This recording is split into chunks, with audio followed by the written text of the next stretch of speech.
एक बात का विशेष ध्यान देना चाहिए सबको कि ये प्रसंग क्या कहता है। ये कथा कहती है कि एकादशी के दिन किसी को भी भूल कर भी अन्न नहीं खाना चाहिए। वैसे तो अन्न शुद्ध बताया गया है। कौन सा अन्न शुद्ध? शुद्धम भागवतस्यान्नम शुद्धम एकादशी व्रतम शुद्धम विष्णु पदध्यानम शुद्धम भागीरथी जलम। शुद्धम भागवतस्यान्नम, जो भगवान को निवेदित कर दिया गया हो वह अन्न शुद्ध बताया गया है, पवित्र बताया गया है। और जो कहीं भी कुछ भी खा लेना, होटल में जाकर के खाओ, ठेला के पास खड़े होकर के कहीं भी कुछ भी खा लो, वह शुद्ध नहीं है, वह दूषित है, वह पवित्र नहीं है।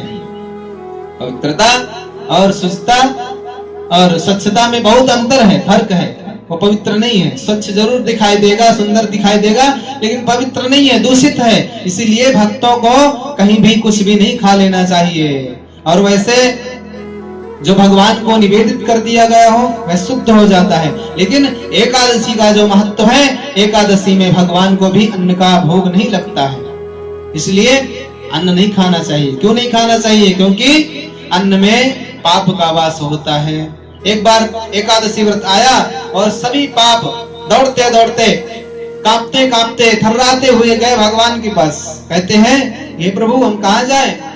भगवान कहते हैं कि वैसे तो एकादशी व्रत सर्वश्रेष्ठ व्रत है और एकादशी में कहीं स्थान नहीं है पाप के लिए, लेकिन फिर भी जाओ, अन्न में जाकर के बैठ जाओ, क्योंकि एकादशी के दिन अन्न कोई छूता नहीं है, स्पर्श नहीं करता और खाता नहीं है, इसलिए अन्न में जाकर के बैठ जाओ। तो एकादशी के दिन भूल कर भी अन्न ना खाएं, और नहीं तो जो खाया अन्न, जो छुआ, जो खाया, वो बिना पाप किए पापी हो गया।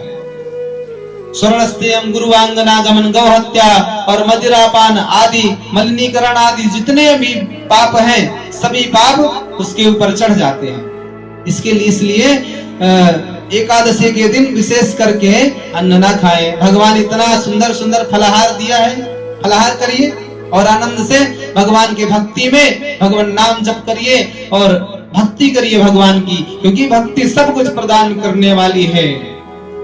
भक्ति रेव परमात्मा बोधिनी, परमात्मा का बोध कराने वाली है। और तो और भक्ति रेव परमात्मा दायिनी, भक्ति परमात्मा को ही प्रदान कर देने वाली है। जो भक्ति में भगवान को भजते हैं ना, जिनके हृदय में भक्ति का वास हो गया, उनके हृदय में परमात्मा ही आकर के विराजमान हो जाते हैं। फिर उसको कहीं भटकना नहीं पड़ता। फिर योगक्षेमम वहाम्यहम, भगवान कहते हैं मैं अपने भक्त का संपूर्ण योगक्षेम मैं स्वयं वहन करता हूँ। फिर भक्त को कहीं भगने की जरूरत नहीं है, कहीं भटकने की जरूरत नहीं है।